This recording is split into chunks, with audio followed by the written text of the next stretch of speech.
Brought to you by Penguin.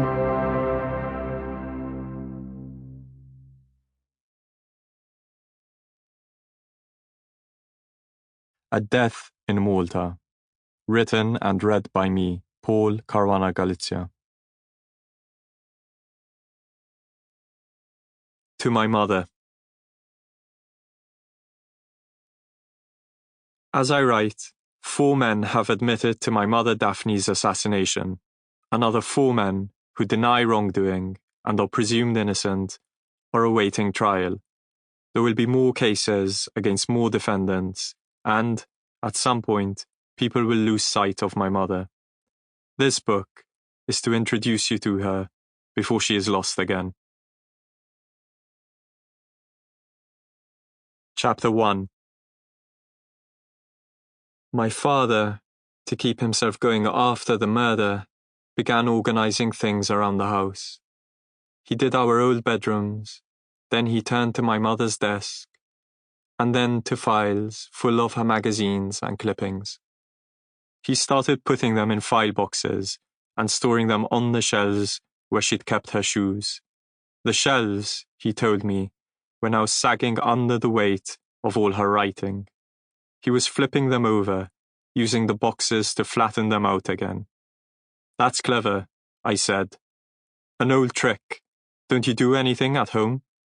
Every now and then, he would look into a box and rummage through the clippings. A glossy full-colour one caught his eye. It was a magazine interview my mother had given, titled My Favourite Photograph, and it must have been from the late 1990s. The photo she chose shows my brothers and me as small children. Our father isn't in it. It was taken in a bay on another island, during one of the trips we'd gone on when she pulled us out of school for our safety.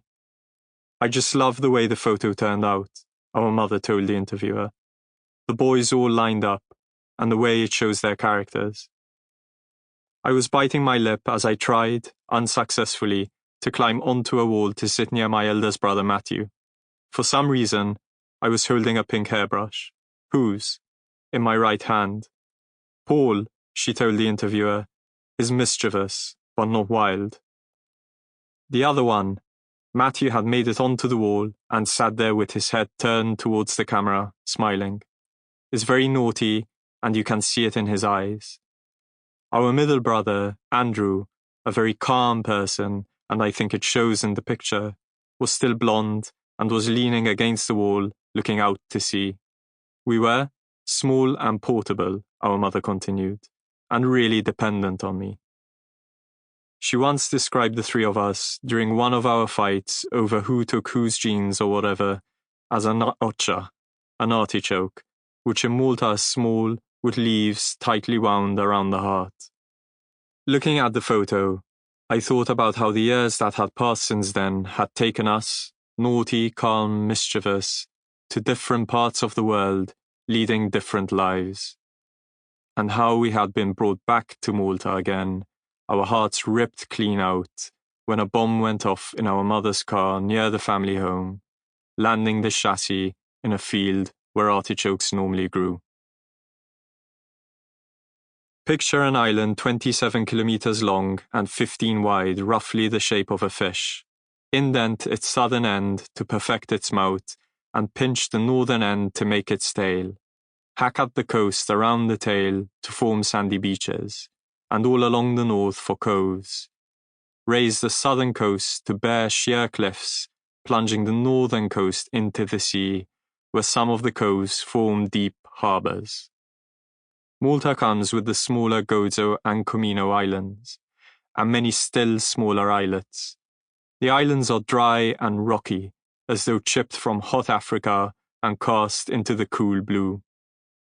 They were in fact formed long after their southern neighbour, through the accumulation of marine creature skeletons. The archipelago has no mineral or metal deposits. Those are the products of much older plant and animal matter. Its rich limestone crumbles into fertile soil, but the archipelago is so new that the layer of soil is thin and vulnerable to wind and rain, especially. Sample complete. Ready to continue?